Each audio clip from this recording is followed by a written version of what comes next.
दुसऱ्या गटाने अत्यंत सुरेख अशा सुमधुर चालीवर श्रावण महिन्याचं गीत गायलेलं आहे. आता तुमच्या समोर आपल्या सात्विक वर्गातला तिसरा गट उभा ठाकलेला आहे. कोणतीही चाल मंजूळ आवाजात गाण्यासाठी आपलं मन सुद्धा तेवढंच मंजूळ विचारांचं असावं लागतं. आणि अशाच मंजूळ विचारांच्या या सगळ्या विद्यार्थ्यांचा चमू तुमच्या समोर श्रावण महिन्याचं हे गीत गाणार आहे.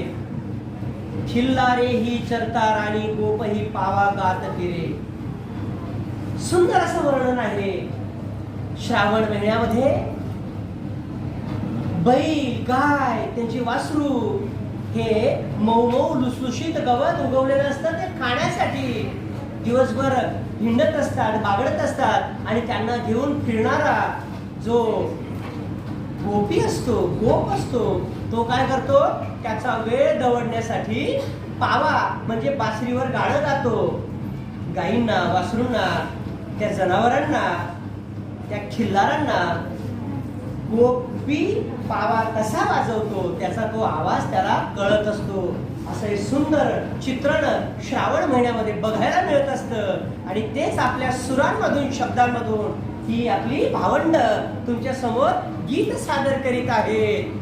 श्रावण महिन्याचा महिमा.